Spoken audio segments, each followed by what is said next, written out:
think is an overall feeling on the BAFTA awards itself in this situation. Because there's no reason why we should be having to deal with this, knowing you got someone here that's gonna say some ignorant shit. Even if it was against his will or not. You know he's gonna say it. But you know what he's saying is not appropriate because you knew to edit the other stuff out. Exactly. No clearance.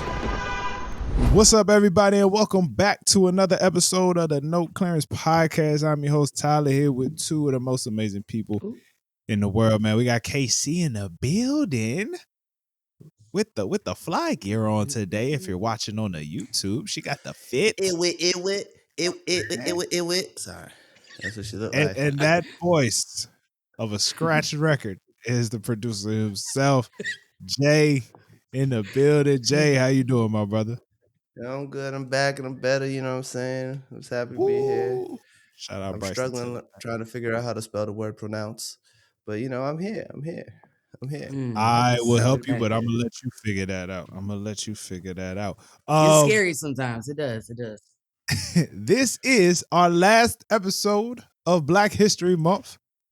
So we want to, and we'll always say, Happy Black History Month to all my black people. You know what I'm saying? Don't ever let them let you forget. You remember your history. You know, when they try to say, why don't we have a whoop-de-whoop? Well, my brother, nobody is making an attempt to erase our history. Nobody's making an attempt to erase their history, but they are making an attempt to erase ours, and we will forever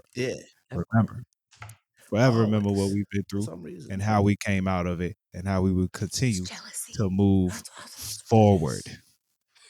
I'm repping Howard University today. I'm repping Howard University today. Big shout out to HU. No, I did not graduate. I did not go. But shout out to my mom. My mother-in-law is a alumni professor over there. But really, I'm wearing this in solidarity with HBCUs all over the nation. Big shout out to y'all. You know what I'm saying? KC over here, she the fourth member of Salt and Pepper today. You feel me? Bullshit. I was thinking Run DMC personally. That's what I was going for, but Salt and Pepper works too. Yeah. Salt and Pepper really works. They got the girls shirt, women empowerment. You know, Run DMC would have been Adidas. Okay, I couldn't find my shell toes, and I was very upset about it. LL Cool J. I'll give you LL. Okay, I can do that. Yeah. Kango. Yeah. He did the hat. Yeah, you know, that's my father. That's my father's favorite rapper right there. LL Cool J is my father. I used to. That's his favorite. I believe so. Up until I was about the age of 9, I thought he was my father. It's okay. I thought Sean Paul was my dad. My mom used to be like, "That's my baby daddy. That's your father right there on the TV." I'm like, that's tough. That's my dad. That's funny. Because you as a kid, you're eating it up. You're buying it. You're like, oh, word, okay. Meanwhile, I got a picture of my dad on the dresser, so I know what the fool looked like. But she still was saying, "That's your daddy." I was confused. Jay is actually in my phone. A placeholder. Jay is in my phone as LL Cool J. That's just a random fact. That's cute. Random fact. Even though my iPhone switched it back to Jalen. I don't know. So I have two. You're in my phone twice. That's Jalen and LL Cool J. I don't know. Oh, that's Aggie when that does that. Yeah, see what I'm saying? But Apple be focused on the wrong stuff. Stuff like sometimes that need to get tight. Yeah, it's a little bit. All right. Let's get to it, man. Let's get to the episode here on No Clearance Podcast. You know, we talk nerd news, we talk all the tea, and we talk hip hop. So first, Jay with the nerd news. Jay, what's going on, man? What's up, y'all? What's up? Hey, it's time for my nerd news. I'm back. You know, I just want to give myself a shout out for giving energy because I got a lot of comments about my energy recently. So I'm just, give myself a pat on the back. You know what I'm saying? That's nice. I was energy. But this week, we're talking about the finale of A Night of the Seven Kingdoms. Or shall I say A Night of the Nine Kingdoms, because allegedly there's 9 kingdoms this whole time. No one paid attention. They keep calling the 7 kingdoms. But we find that out at the end of the episode. So, this episode really wrapped things up after a crazy penultimate episode of episode 5. Niggas was dying. Niggas was fighting. You know what I'm saying? We wrapped it down. Dunk at the tall, he's all jacked up. Got crutches, his eye closed. The doctor's like, hey, man, he ain't gonna make it. But he makes it. He perseveres. He ain't gonna die. He the main character. That was funny, But it really wrapped things up. We chilling. We get some more we get a flashback of find out it kind of answers the question of whether Dunk was actually a knight or not. And we still are. It's still very unclear, but I guess it kind of answers the question. We don't know. But it was a really good episode. The series overall, I would say it's nice tight series, nice 6 episodes, short episodes.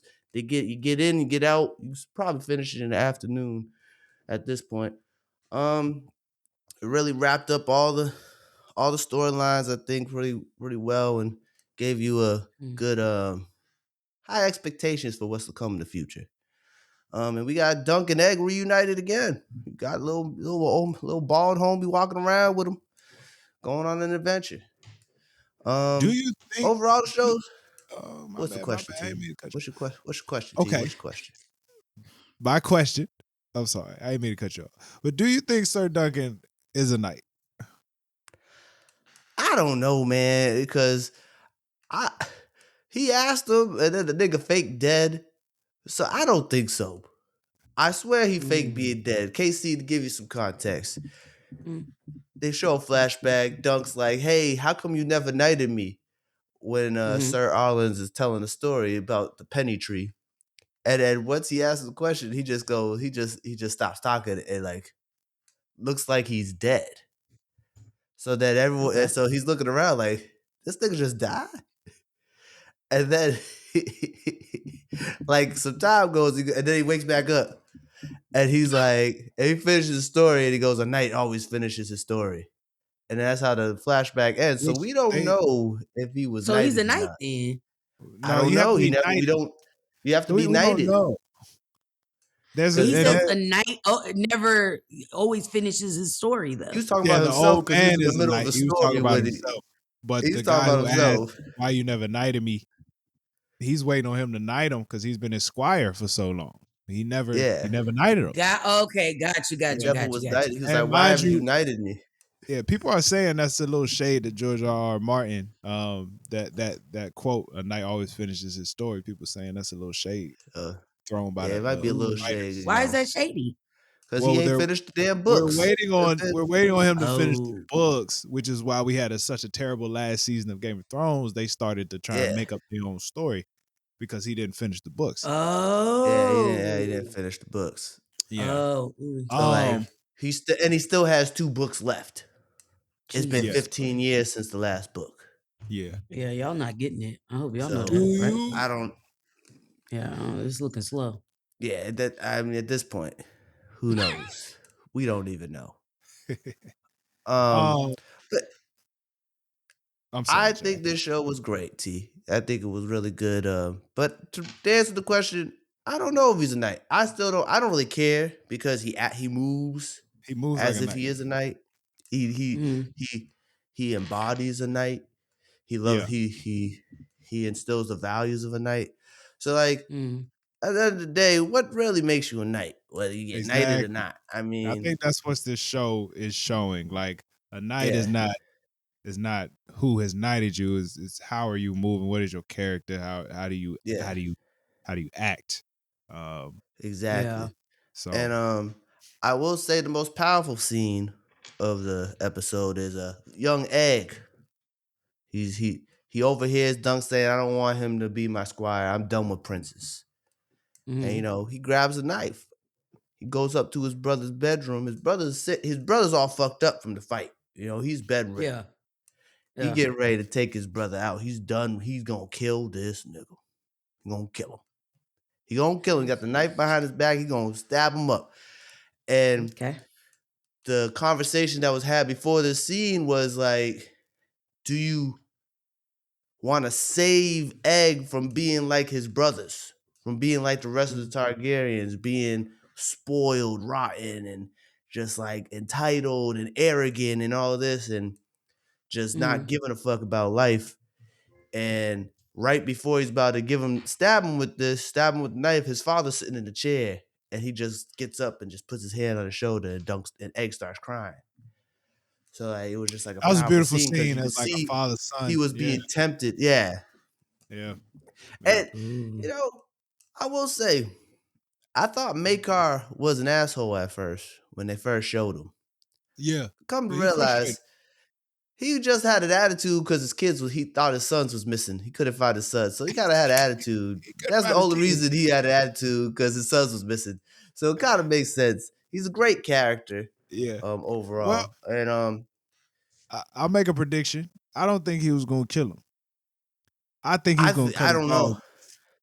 based He on might have based on wanted to what cut he his balls said. up. Yeah. Based on what he said earlier. Castration? Yeah, Yeah, so earlier in the episode, he said his brother would joke with him saying, we need more girls. I should have cut your balls off because we need more girls in the family. yeah. something to that extent. Yeah, his brother. So early in the season, he was talking about how he hates his older brother because his older brother's an asshole. And at night, he used to come in the room and put a knife to his stuff and threaten him, basically. Right. I think he was going. So, I thought he was gonna kill him. I think he hates his brother. He really most people want a story read to them, but okay. Right, like he hated his brother because even when he was fighting with his brother, he was yelling, "Kill him, kill him!" So like he wants his brother dead. Yeah. So it's gonna be interesting to see this young Targaryen boy get led by Dunk and learn the values of like being an actual human being, being around the small folk, as they say. Yeah. But yeah, really good show. If you're not really into Game of Thrones, I recommend it. Casey, I know you don't really watch it, but if you want to jump into a Game of Thrones series, this is the one. So here's the thing. I did watch Game of Thrones.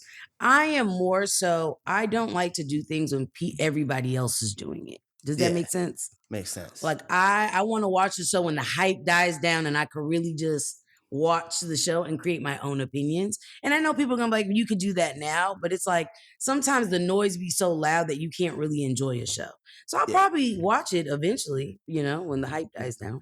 I don't know if it will though, because y'all are making it sound really good. So. It's really good. It's like it's a lot of people are saying that we don't even need House of the Dragon no more. Fuck that show.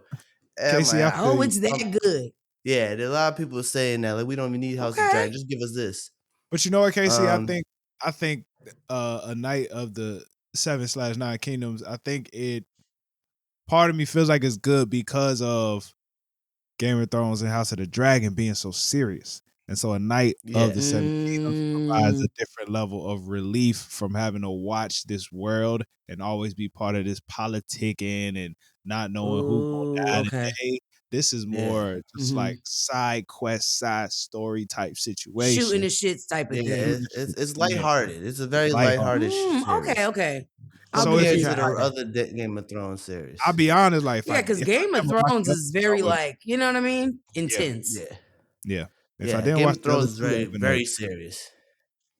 It takes itself very seriously, and House of the Dragon takes itself more seriously than Game of Thrones. At least in original Game of Thrones, there's some lighthearted moments. House of Dragon, it's like, nah, we kill, we hate each other. Our family it's civil war.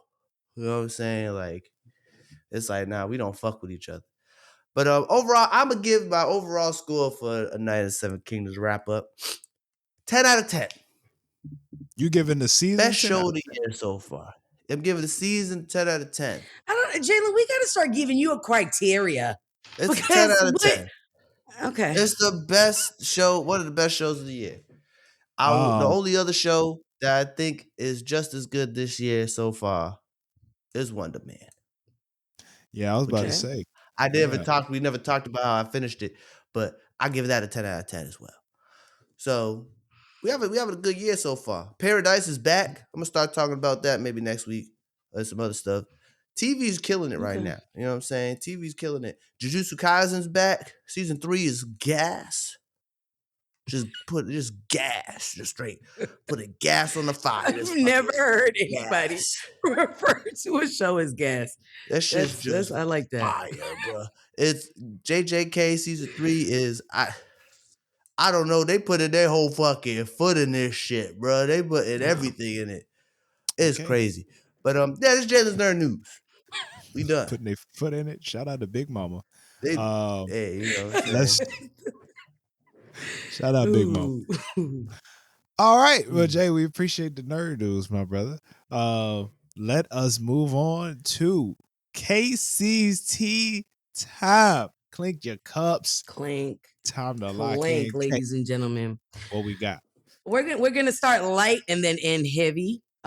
Just because I feel like that makes more sense. So there are two things that are kind of been swirling around on social media as of this week.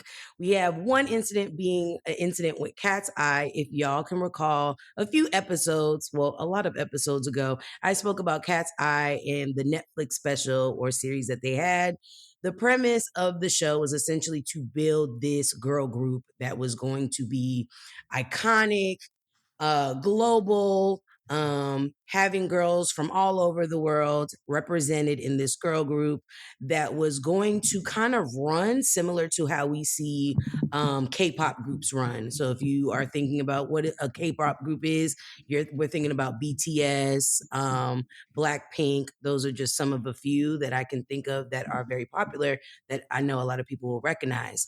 So essentially, they wanted to have that same machine similar to those groups and do the same thing, but in America. Now, I think when we do things in America, not to say we do it cheaply, but there's more that goes into it than what we see, right? So it's not just hours on end in rehearsal. It's not just, picking the girls based on their looks. It's so much that goes into talent that I don't think we recognize. Fast forward, we have Minot, who has been she's on hiatus due to her health. It has been rumored that Minot is someone who has something medically going on that hinders her from sometimes being able to do appearance or be there for music videos and things of that nature. So it's said that she is taking a temporary break from activities and focusing on her health and well-being. So this got fans to thinking like, yo, is she good? Is she good? Is she okay? Especially we have a lot of people that are transitioning lately. So, it scared the fans. Minot went online and addressed it herself and said that she is okay. She's taking care of herself and that she expressed the gratitude that everyone has given her. I think this is something that we've seen before, right? Where you have a girl group and it's supposed to be diverse, global, and for some odd reason, the Black girl kind of gets the short end of the stick. And what I mean by that is choreography, we're hiding Minot, right? That first music video they had, Minot's in the back for that first few minutes of the choreo, kind of hidden. There have been other videos that have been posted. They had brand collaborations. Minot is very much so either not centralized or very much to the side. So it's a lot of different incidents where Minot is not necessarily shown in a favorable light. And so a lot of fans have been in an uproar about this. If you are thinking, what is it similar to? It could be similar to Fifth Harmony, where we had Normani, who also experienced kind of the same thing, kind of like this black sheep kind of a vibe. Wasn't necessarily getting the parts that would accentuate her voice or her moves and things of that nature. Almost like you're not shutting them down, but almost like you're muting them. Like you want them in the group because you know that they're the people's favorite, but you don't want them to be in the center stage, if that makes sense.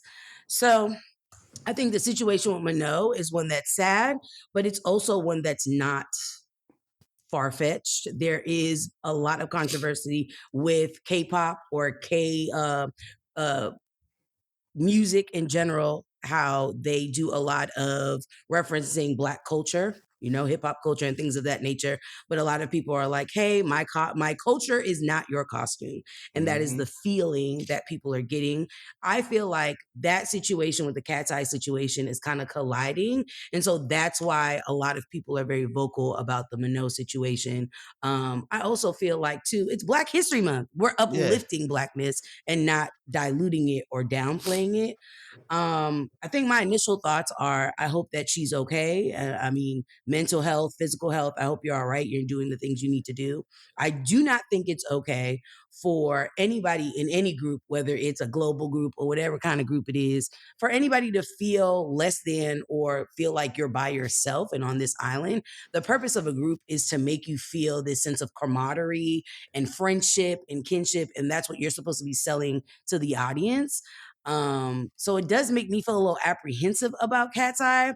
I think when I watched the series, I kind of picked up on these little things. There was comments like Minot's lazy, and then that goes to, the stereotype that's perpetuated about Black people that we're lazy, we don't do anything.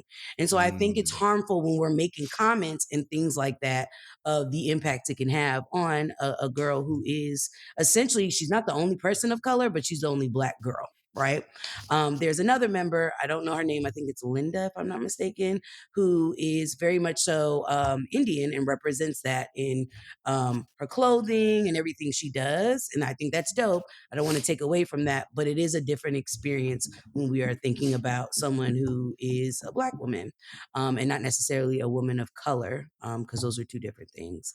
But yeah, comments, concerns, what do y'all think? Personally, man, I hate to see manufactured music. I hate to see anything that's not genuine. So, anything where, making the band and all this stuff, it's like there has to be a level of like we genuinely rock with each other for the music to sound, or there had to be a genuine connection of how we came together. Like, yo, I'm a songwriter, so I knew somebody that could sing down the street, so I went and talked to him. You know what I'm saying? Like, if there's no real story behind it, it's hard to really connect. And then it's like to build K-pop. Look, man, K-pop. If it's not like, I feel like the Koreans got a formula. They got a formula. Yeah, they do. They go with. But part of that camaraderie is knowing that like we Korean and we represent Korean. Like if you go and try and do that style anywhere else, I don't know what to tell you. I just don't. I feel like regionally, that's what they do, and we got our own thing. So it's very interesting to me. I will say a lot of K-pop bands, K-pop in general, a lot of those bands are manufactured. Like they're not only from Korea, they're from all over Asia. Like they be Chinese, brother. I guess You know what I'm saying? Tyler's point. So I think Tyler's point, I think there's a level of we're all on the same page with it, right? Like even when they're doing, to your point, Jalen, when they're doing the auditions and you're getting somebody from the Philippines or you're getting somebody from Japan, they're all on the same accord that like when you audition to do a group, it's not like American Idol, you go for a couple of days, like you're there for months, if not years. There are people that are trainees, is what they call them before they debut, that are training for years before they debut. Some people never debut.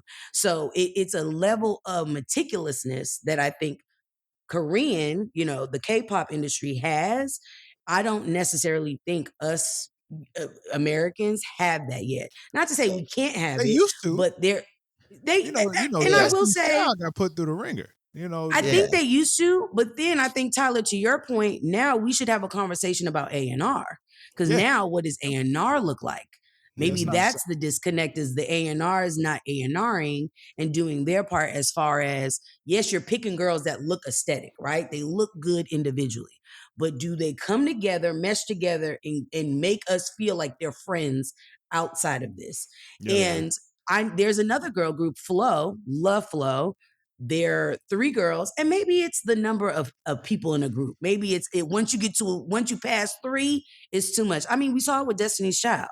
Once they, when they had all the girls, it was too much. Motherfuckers had to go find their luggage.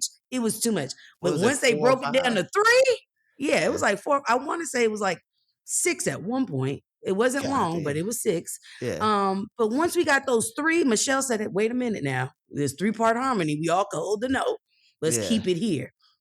Seamless. Was able to go on years, a year, Mhm. a run. Even Mhm. now, we're like begging and pleading for them to come on a reunion tour. Yeah. I don't see that with the Cat's Eye. And I think it's because, to Tyler's point, these girls are not friends and they don't buy it. So if they don't buy it, how are we gonna buy it? I'll be honest with you. I'm looking at the members of Cat's Eye right now. Mm-hmm. The black girl and the Indian girl are the only ones I think are gonna kill it solo. Personally, That was my prediction as well. I think because now, because with stuff like this, I don't think people realize when you have backlash, especially racially connected, yeah, nowadays people are so PC trying to be politically correct that they mm, don't want to continue going down a path because it makes it look like they don't care about race, yeah, right? And nobody wants to be affiliated with anybody that doesn't care about race and doesn't like, oh, I don't see color. That's yeah. bullshit. That is 2026, let's be bullshit. for real. Yeah, So I think the next best thing would be for Minot and the other one to kind of start their solo project. I do wish that Normani started her solo project a little sooner after I think her situation with Fifth Harmony. I think she had momentum. At this time, Minot has the momentum. You yeah, have the backing. Use that. And I also understand like wanting to like figure things out because I'm sure there's like litigation that they have to yeah, figure out and all this yeah. contractual things they have to figure out. But I hope that she's able to really spin a solo project out of this and do really well. I mean, there's girls on TikTok that do the A&R work or support artists with their publicity and things of that nature that have come up with routes that she can go down. So there's different ways that she can spin out of this and make some shit shake and it work in her favor. It's just a matter of, I think, her timing and her, I don't want to say re-debut, but her debut of her solo career. Like, what does Yeah. that look like? Because it I, can't be similar to Cat's Eye. Has to be I different. will say, I don't know much about this. I've been hearing Mm-hmm. about it because I be on social media, so I be seeing the things. And Mm-hmm. I've seen a lot of people support Mano and Mm-hmm. how and her taking this hiatus from the group. And I see a lot of people hoping for her to go solo and just leave the group. And Mm-hmm. I feel like this, if she does do this, and like when she exit her hiatus and says, "Actually, no, I'm actually leaving the group. I'm coming out with my own shit." Mm-hmm. This may be the perfect time, or whenever she comes back, maybe the perfect time for her to come I back. agree. Because I've Yeah. also seen some stuff. Because I found out I was familiar with him when you talked about him on the show in the past, but I didn't Mm-hmm. really know anything about him until the Grammys when they Mm-hmm. performed, and that's when I Yeah. looked into him because I was like, again, I saw him a note. I was like, is that a black girl in a K-pop group? So I had to do some research. I wanted to find out if I she was think black she's or not. her family background is they're from Ghana. Oh, okay, yeah, because I'm looking at her now. It says she lives in Switzerland or something like that. She Mm-hmm. originally from Switzerland. She's I think Swiss. I forget the town she's from, but basically, I mean, you can only imagine Switzerland doesn't have a lot of black people, right? Oh yeah, And I no. think the town she's from, it's like really, really small. So there's not. So that's the other thing too, is like you are essentially this poster for black culture, black people. So Yeah. everything you do, and it's not right, right? I'm not saying it's okay, and I agree with it, but then it becomes that like you are now that staple, the poster for Mm, black culture.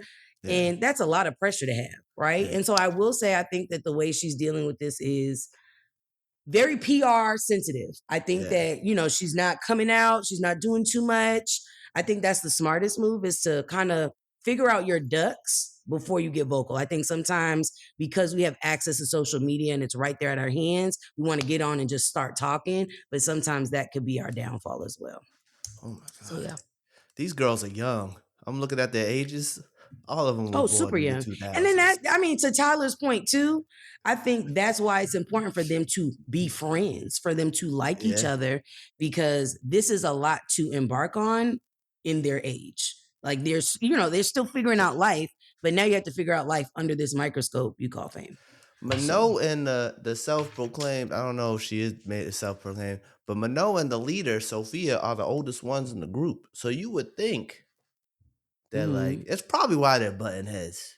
It's probably I why can see she's that. being excluded. Maybe the leader's like, hey, I'm the oldest. And Sometimes then one of age the transparency. parents, one of the dads was like commenting on Mano and saying things that were like not necessarily nice. And I think that gets weird too, is when we have like family members or adults that are supposed to help them navigate it. When they get involved, it makes it muddy and it's weird. But I don't think it's Daniela's dad. I don't Yeah. think Daniela follows him on social media. So I don't see Oh, her shoot. co-signing on the shit he's saying, Yeah. but he's still saying shit. So Yeah, shoot. One of these girls was there's born in that. 2007. I'm telling you. I was in the 7th grade. Okay, God really damn. quickly, I want to go. Well, not really quickly, but I Take want to your hit time. this Take second your time. one. Yeah. This This second may be the one, main topic, to be honest. golly, this second one, y'all. I mean, it was so much for me to kind of like have everything. So I wrote a little something down. You know what I mean? I came a little prepared. Okay. Alrighty, y'all. The Hold on, BAFTAs. Casey. Hold on, Casey. First of all, you're an excellent reader. You're an excellent reader. But you try to read this like you still talking to two niggas right here. Okay, I just Okay, got you. All Two right. niggas. Okay, so well, then I'm not gonna read what I wrote. So we had the BAFTAs. It doesn't give two niggas. So we had the BAFTA Awards. If you are wondering what the BAFTA Awards are, that is the British Oscars, from what I've read or what I was able to kind of get Basically, information yeah. on. Basically. So very like prestigious, very like, we're pressing the tucks, if not tailoring them, Yeah. the gowns are gowning, like it's a whole spectacle. It's a So big event. it's a big event. It's major. Obviously it's in Britain, British. I think it was at one of their like old halls. So this was somewhere that was very I don't want to say regal, but it was like up there, Elegant. right? And very elegant. There you go. And we had Michael B. Jordan and Delroy. Lindo. Hopefully that Lindo. There you go. I never know his last name. We had Delroy Lindo and Michael B. Jordan up there presenting the award for Best Special Visual Effects when, boom, a slur was dropped. It was dropped by a white man who is someone who has Tourette's. John Now, Davis. the internet has been kind of like picking a side, right? It's like, oh, team accountability, team disability. It's just a lot of things going on. Here's what I want to say. I understand that Tourette's is not much you can control, right? You have vocal tics that come out, right? I am also aware. I watched this girl, Bailey. If you are on HBO Max and you want to find a new, guilty pleasure, Bailey is someone, or Baylor is someone who deals with Tourette's, and it kind of takes you through her journey, right? Watching that show, I've learned that Tourette's, yes, the vocal stems are like can't control, but there's triggers, right? There's certain things that they see, hear, maybe feel, that trigger them to say certain vocal tics. The vocal tic that was said was an N-word slur, right? I think nigger, right? ER, I can only assume. And to me, I don't want to take away from his disability, right? Like, I would hate for that to be me. I would walk out in embarrassment. Like, I'd fucking cringe. I think that's what he But, did too. I mean, I would you sit? After that, would you sit for the rest of the absolutely not. Get out of there. So I understand that, right? The issue with that. The issue I have with the situation is that we then give so much attention to a disability and not attention to the impact of the N-word. So after, I think Mr. Cummings, the host, then after that situation came on and said something, it was basically like, oh my God, y'all know he introduced himself earlier, said that he has Tourette syndrome. It was a whole spiel, right? Early in the program, he mentioned like, hey, I got, got a little bit of that stutter shit. Not stutter shit. What do you call that? I'm blinking. Tick. He got tics? Tick, right? Yeah. He has tics and flagging that for everybody, right? Cool. I think when it comes to the race aspect, white people in general are very cringe. Like they don't want to talk about it. They don't want to touch it. We already had a spiel where he said he has Tourette's. Like we know that. Why not take that moment after that happened? Keep in mind, broadcast was delayed.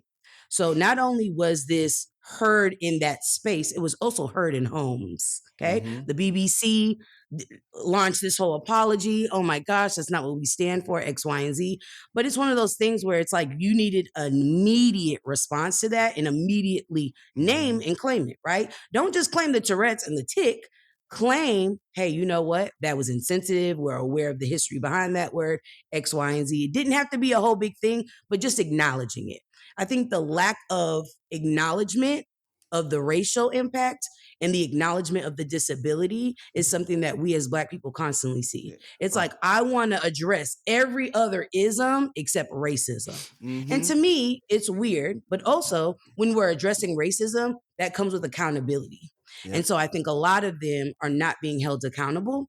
When I did my research and I went on, different channels or mediums, a lot of Black UK people were saying that it is not that they don't experience this racism, it's that there's not a lot of Black UK people in general.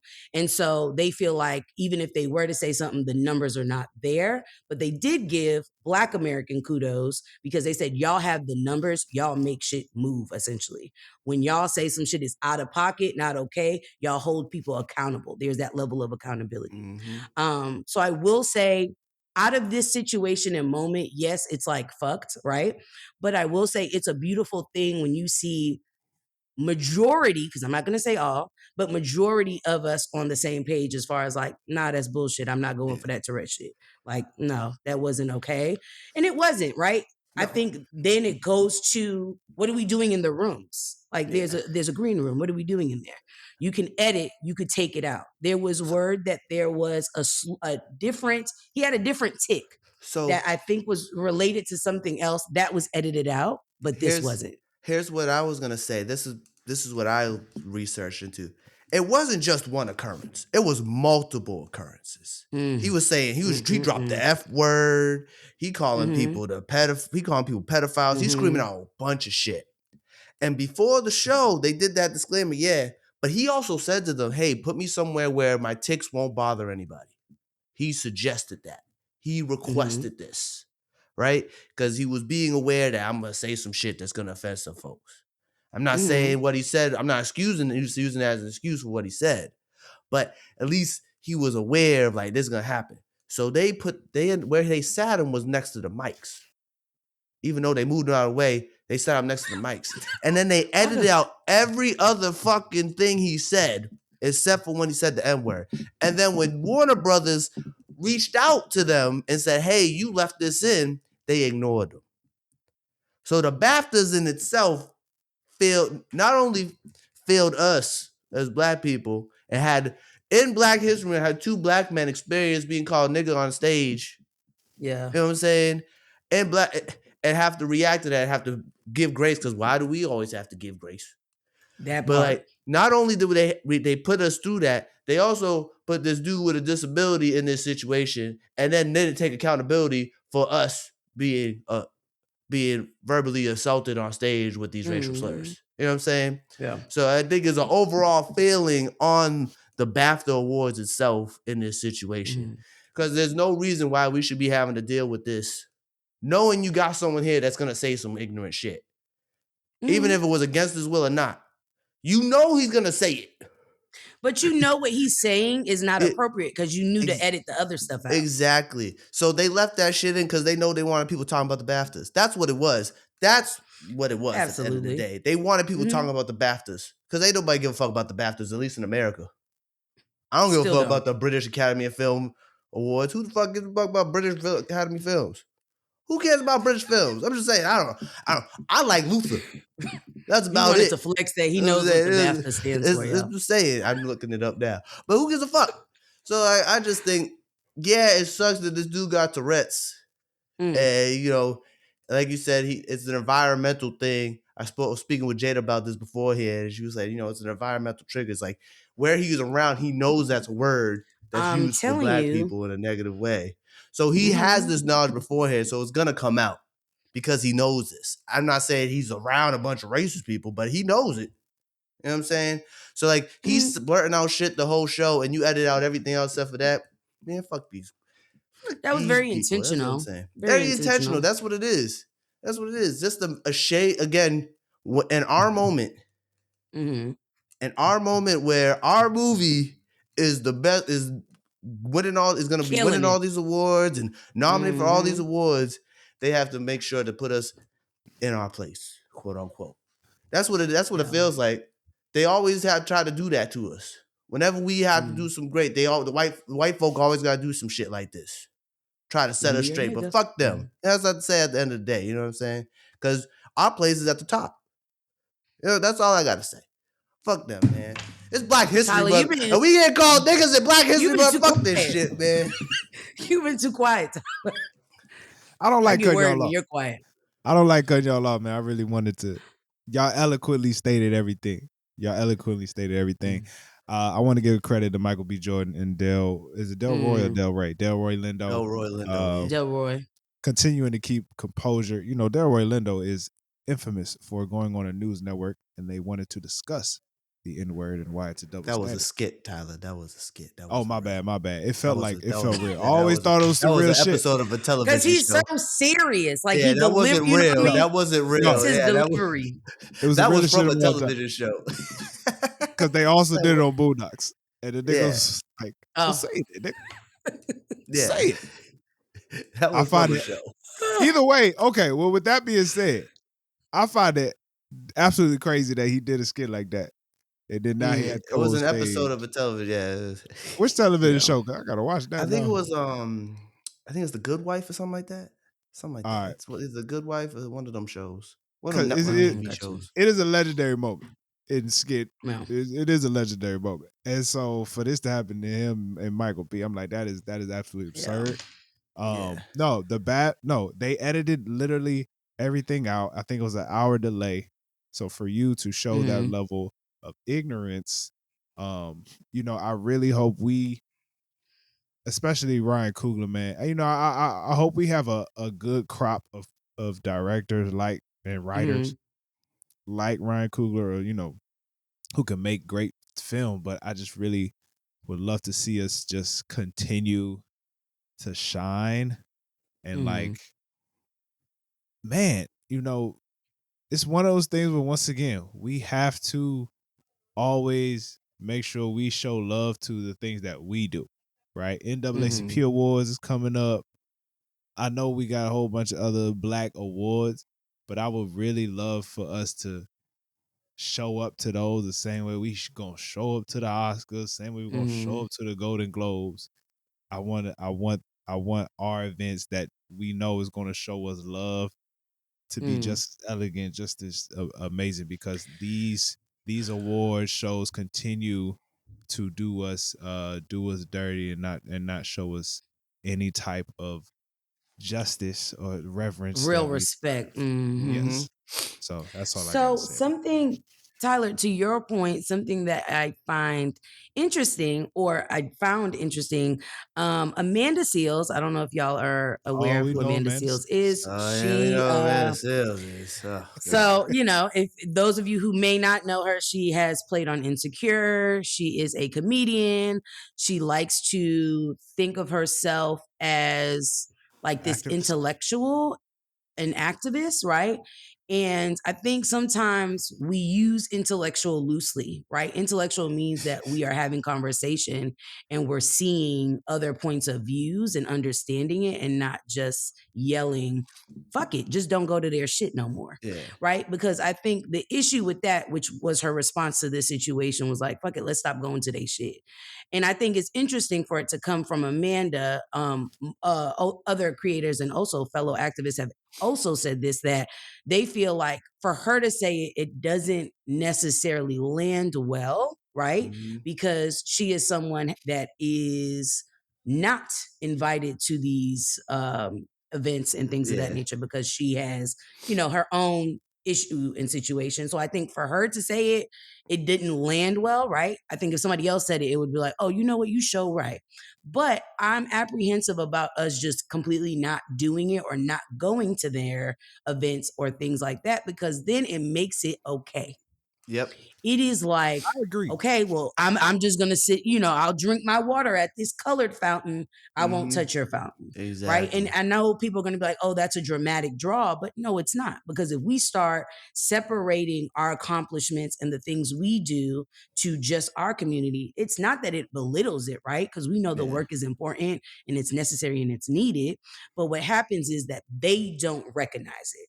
And they Exactly. need to recognize that we are adding to the culture, if not are the culture.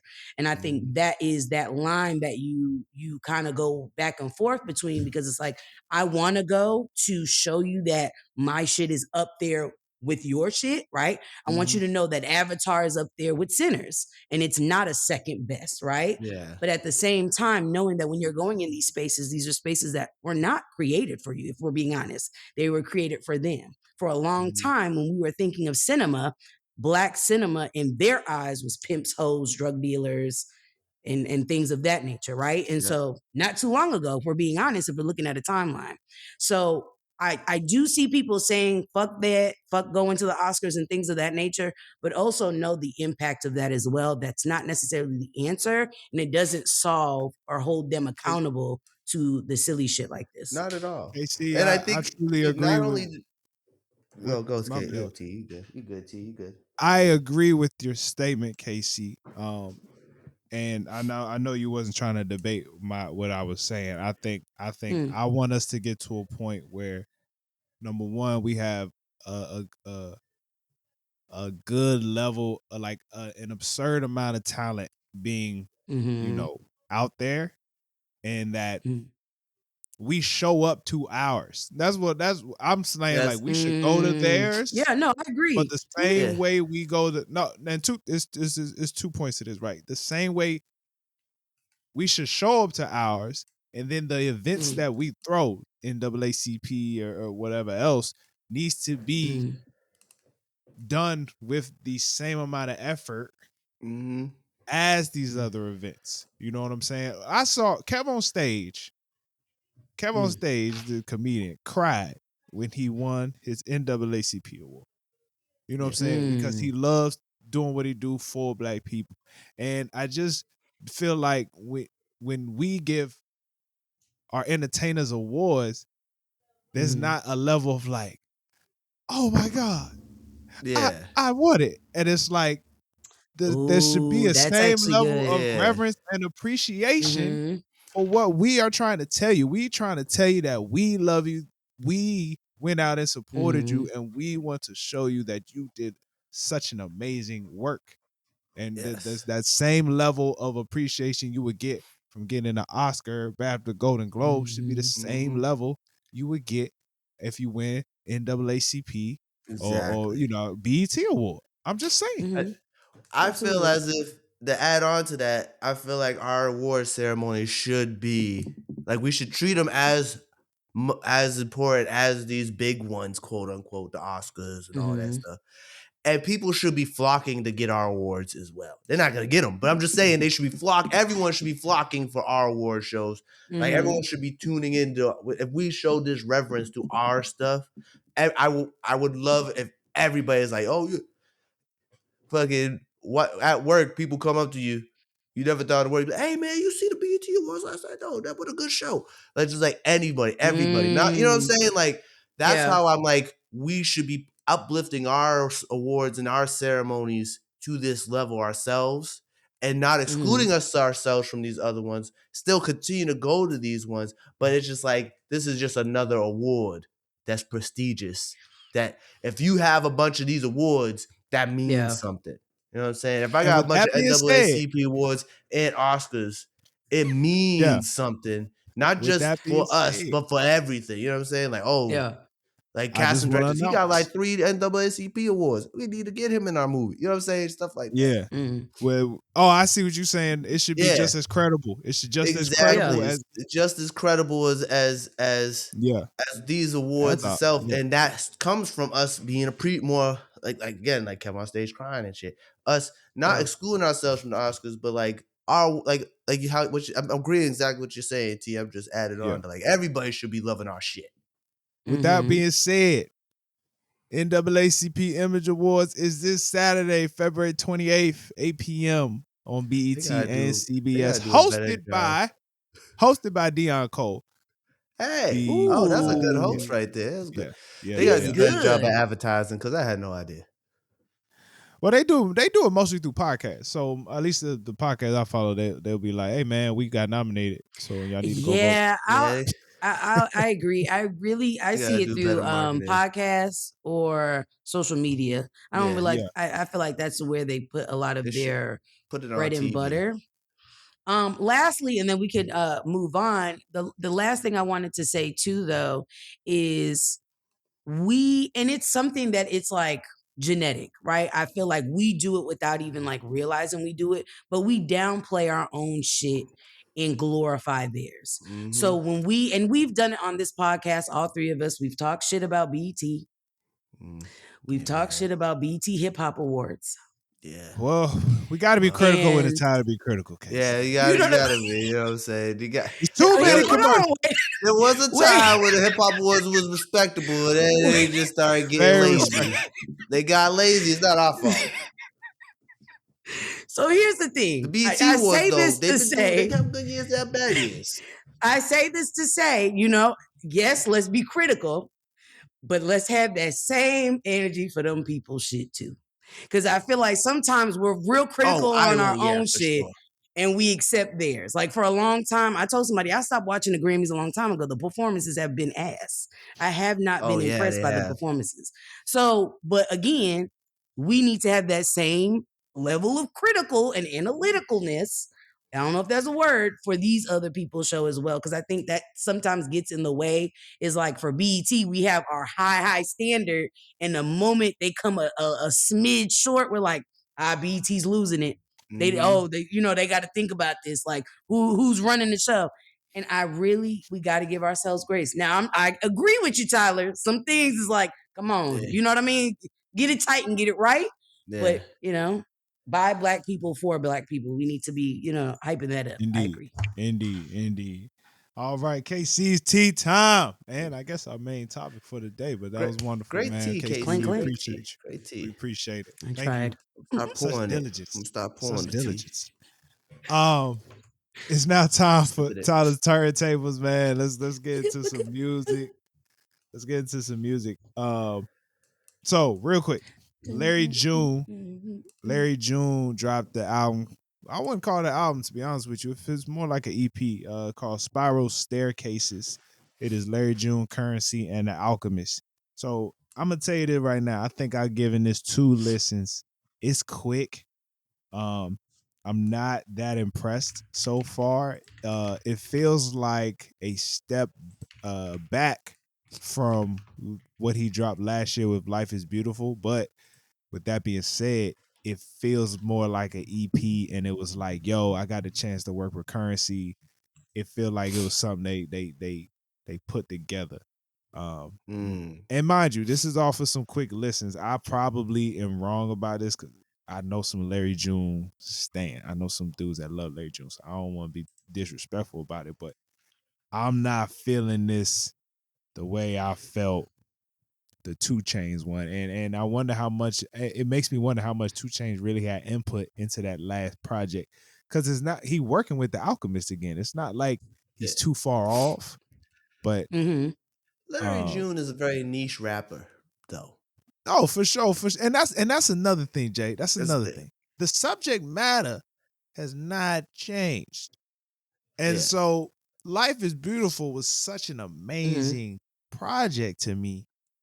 I feel like he rushed putting out another piece of work. Well, I feel he like dropped another album last year too, after Life is Beautiful. Very Until true. Night Comes. Very true. I don't think he rushed. I think he just makes music, to be honest.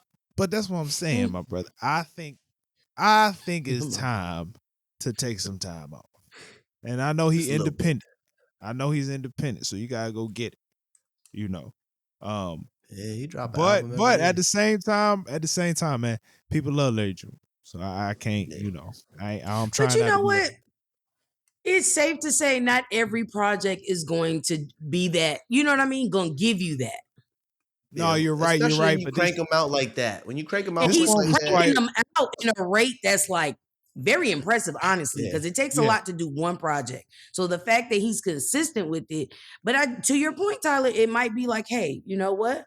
Take a little, retreat. Go to writer's retreat or The something. product feels a bit Jesus. diluted at this point. He's The Mm. dropped product a feels. project, 1 to 2, sometimes 4 projects a year, every year since 2015. Oh Yeah, he yeah, hustled. Tyler, you're right. He got to Yeah. he got to Yeah, rest. I actually no, consistently since 2018. I'm sorry. He took a break in 2017. But from But 2018 to now, he's dropped at least 1 to 2 projects yeah, a year. That's a I mean, lot. look, the chance to work with Currency. Shout out to Currency, one of the legends in the game, one of the first rappers to really just talk about smoking weed at such a high level in our generation. I know Snoop Dogg maybe done it, Pun but intended. shout out to Oh my Jet God. Life, what Currency did, what Currency a legend. But I gotta, I'm gonna tell you this. I'm saying this once Output is again. I gave magnificent. it maybe 2 listens, and maybe I just got to be in a better place. I might need to really Mm, turn it up in the car. So, mm. From but y'all check it 2019 out. to 2020, he dropped 10 projects. Jesus. That's just like who ain't Groovy baby. nobody got that much shit to talk about. He cranks them out like Future Yeah, used to yeah, do yeah. back in the day. He talks a lot about business and what you should do with your money and No, it's I real mean I've simple. Yes. listened to him. I think he has good, I haven't Yeah. listened to the latest, but it's like again, that I don't He know. cranks them That's a out. lot. He cranks them Um out. all right. Now let's get to the nitty gritty, man. Big shout out to Baby Keem. Baby Keem Baby Keem. dropped the album called Casino. This is his Mhm. sophomore album coming off of the Melodic Blue.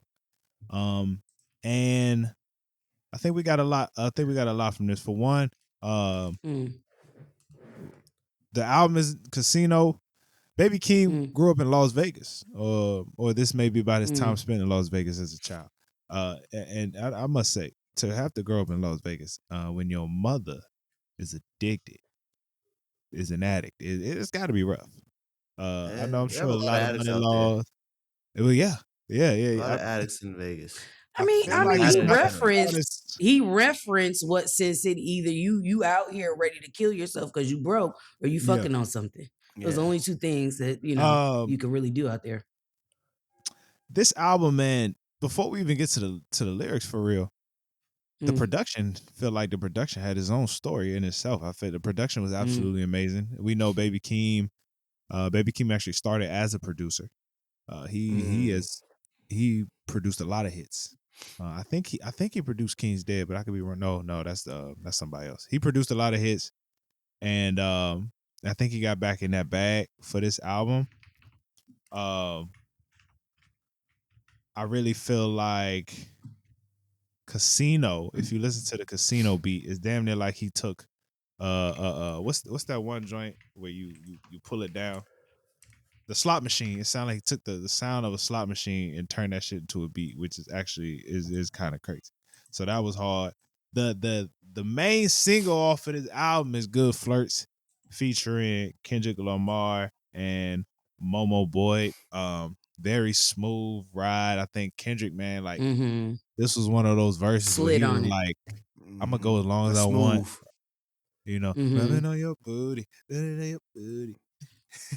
And a platinum pack in the Gucci. Oh man, come on, man. That joke was hard.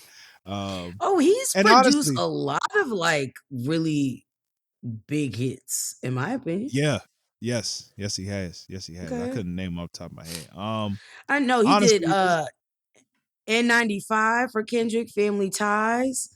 He also did Nile for Beyonce. So it's like, no, he's up there. hey, boy working. Yeah. Good Flirts. Good Flirts was a great record. I feel like because like you said, KC, Kendrick and Baby Keem have normally worked on records that are like you gonna listen to in a rave or like mosh pit type Mm-hmm. records. Family Yeah. Ties is a mosh pit type record, and Mm. while Kendrick was a feature on House Money, while he was he did the hook on House Money, Mm-hmm. this Good Flirts was such a switch up from what we normally hear from them two. Slowed it You know what I'm down. saying? Yeah. You just didn't even think Kendrick would be on this type of record. And so that made it pretty cool. Another one that people been rocking with, at least online, that's Circus freestyle. That Circus freestyle. I think That he goes rapped over like hard. 3 different beats. Yeah, He he kept rapped over like switching the 3 flow different genres. too. It was crazy. Yeah. It was pretty tough. He kind of sounded Baby like Andre Keem. 3 Stacks on I'm Not a Lyricist. I think it's that one. Yeah. I think that's why that's part of my favorites. Yeah, he I sound feel like Baby Keem. All right. And maybe let me know if I'm tripping. When it comes to this newer generation of rappers, Okay. Baby Keem is feeling like the Kanye West. And in I regards don't like to that. I'm talking about like graduation, college dropout, that Kanye West. In regards to production rapper, it's on a whole nother level. It's on a whole nother level. But True. I don't know. Yeah. I don't know what other the kid is talented. artists. It's similar. Yeah. No, I'll give you that.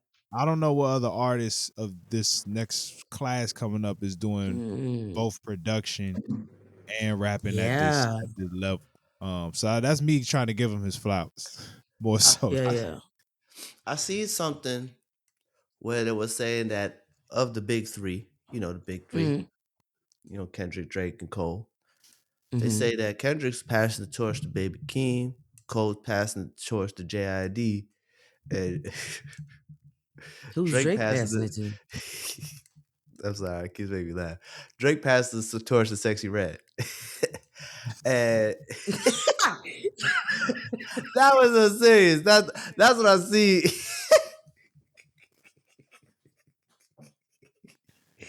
What they say, Tyler, is sexy we trust. But in all seriousness, it does feel like Kendrick has passed the torch to Baby Keem. Baby Keem not only took the torch, but he's like running with it himself. You know what I'm saying? I don't think Kendrick's done. Kendrick his career is far from over. But like Baby Keem is I feel like personally is the second coming of Kendrick. Yeah. I mean, Kendrick. No, don't do that. Kendrick, I'm not gonna do like that. But I'm gonna give Baby Keem. Totally different artists.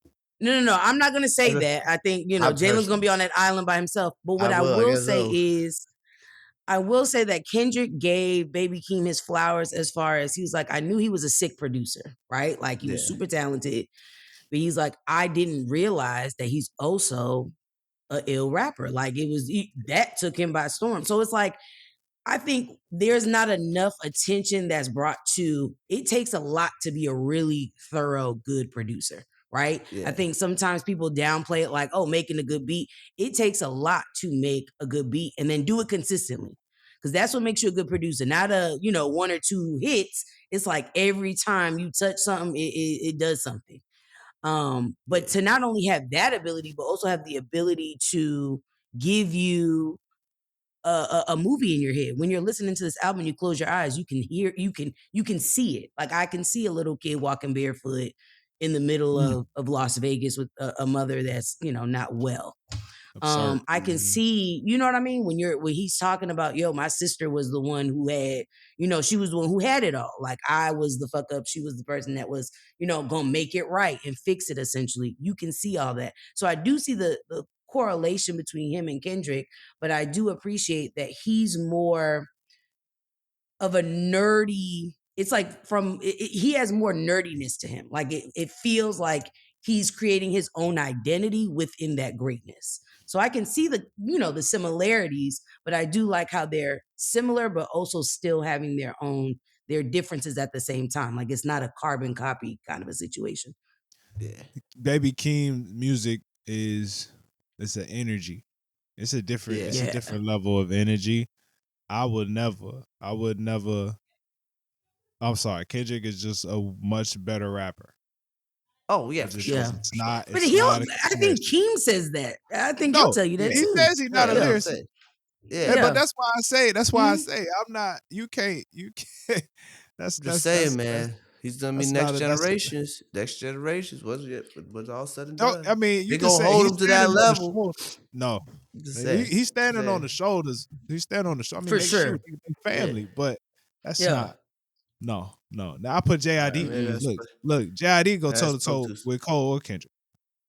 Yeah, And true. we talking like who's the next lyricist? Well, JID for sure. yeah. You know what I'm saying?